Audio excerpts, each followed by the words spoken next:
Cycle ஓட்டுறதுனால முட்டு வலி வராது. இல்லை, அது ஏற்கனவே அது தேஞ்ச முட்டாக இருக்கும். முட்டைங்கிறது நமக்கு டயர் தானே, நம்மளை கடத்திட்டு போகிறது அதான் டயர் தான். அந்த டயரில் தேய்மானம் இருந்தால் நீங்கள் சைக்கிள் ஓட்டினாலே வருதுன்னா நடந்தால் கண்டிப்பாக இருக்கும், வலி இருக்கும். ஏன்னா நீங்கள் நான் வெயிட் பேரிங், நீங்கள் சைக்கிள் ஓட்டும்போது அது ரொட்டேட்டரி மூவ்மெண்ட் தான் வருதே தவிர உங்கள் வெயிட் ஒன்றும் அந்த முட்டில் தாக்கலை. அப்போ சைக்கிள் ஓட்டும்போதே முட்டில் வலி இருக்குது அப்படின்னா, சாதாரணமாக நடக்கும்போது வலி இருக்கு அப்படின்னாங்கன்னா நாங்கள் நீங்கள் வெயிட் பேரிங் இல்லாத சைக்கிள் ஓட்டுங்க. ஸ்டாட்டிக் சைக்கிள் ஒன்று ஸ்டாண்டு போட்டு வச்சுட்டு கொஞ்சம் ரெசிஸ்டன்ஸ் கொடுத்து கொஞ்சம் ஒரு அப்படி அட்ஜஸ்ட்மெண்ட்லாம் இருக்கும், பிரேக் பிடிச்ச மாதிரி கொஞ்சம் கஷ்டப்பட்டு சுற்ற வேண்டியிருக்கும். அந்த மாதிரி ஸ்டாட்டிக் சைக்கிள் ஓட்டலாம், அல்லது சைக்கிளில் நீங்கள் சுற்றலாம். வெயிட்டு அதில் தாக்காது, ரொட்டேட்டரி மூமெண்ட் தான் வரும். வெயிட்டு முட்டு வலி அதிகமாக இருக்கவங்க சைக்கிள் ஓட்டலாம், அப்படி தானே தவிர சைக்கிள் ஓட்டுறதுனால முட்டு வலி வராது. அது மினிமம் ஸ்ட்ரெஸ் தான் வரும். அதனால் நடக்கிறத விட சைக்கிள் ஓட்டுறது நல்லது, முட்டு தேய்மானம் உள்ளவங்க. சரியா?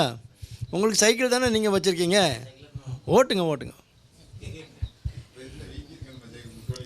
இல்லை, முட்டு வலி இருந்தால் அது தேய்மானம் இருக்குன்னு அர்த்தம். அதுக்கு தகுந்த மாதிரி கொஞ்சம் டயட்டுக்கெல்லாம் மாற்றிக்கணும்.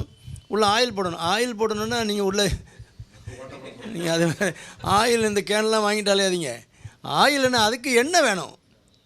எண்ணெய் சத்து, சரியான எண்ணெய் சத்து உள்ளுக்குள்ளே அந்த ஜாயிண்ட்டுக்குள்ளே லூப்ரிகேஷன் வேணும்ல. எல்லா ஜாயிண்ட்டும் நீங்கள் ஆயில் போட்டால் தான் நல்லாயிருக்கும். அப்போ ஆயில் உள்ளது என்னது? கடலை சாப்பிடுங்க, நிலக்கடலை சாப்பிடுங்க. கடலை பருப்பு இருக்குல்ல, அது பாரு. மற்றபடி நட்ஸு சாப்பிட்டுக்கலாம். நட்ஸு சாப்பிட்றதுன்னா நம்ம ஊரில் ஈஸியாக கிடைக்கிறது கடலை பருப்பு. அதை ஊற போட்டு சாப்பிடுங்க. அதில் ஆயில் இருக்குது, நேச்சுரல் ஆயில் இருக்குது. அது ஆட்டோமேட்டிக்காக உள்ள லூப்ரிகேஷன் வந்துடும். நீங்கள் புரோட்டீனே சேர்க்குறது இல்லை, புரோட்டீன் நேச்சுரல் ஆயில் அதெல்லாம் சேரணும் உடலில், ஆகாரத்தில் சேர்ந்தால் தான் அது ஆட்டோமேட்டிக்காக நீங்கள் உள்ளே சேருதுன்னு நினச்சிக்கிட்டே சாப்பிடுங்க. என்னத்தையே கடனுக்கு சாப்பிடாதீங்க. நான் உள்ளே ஆயில் போடுறதுக்காக வேண்டி இந்த இதை சாப்பிட்றேன், சாப்பிட்டுக்கிட்டே இருங்க. ஒரு மாதத்தில் உங்களுக்கு மாற்றம் வந்துடும். ஆயில் போட்ட உடனே மாறாது, கொஞ்சம் கொஞ்சமாக அந்த ஆயிலெலாம் மாற்றணும், சரி பண்ணுங்கள். ஏன்னா புரோட்டீன் சேரணும். புரோட்டீன் நேச்சுரல் ஆயில் நட்ஸில் இருக்குது. நட்ஸுனால் பாதாம், அதெல்லாம் நமக்கு வேண்டாம். கடலை போதும்.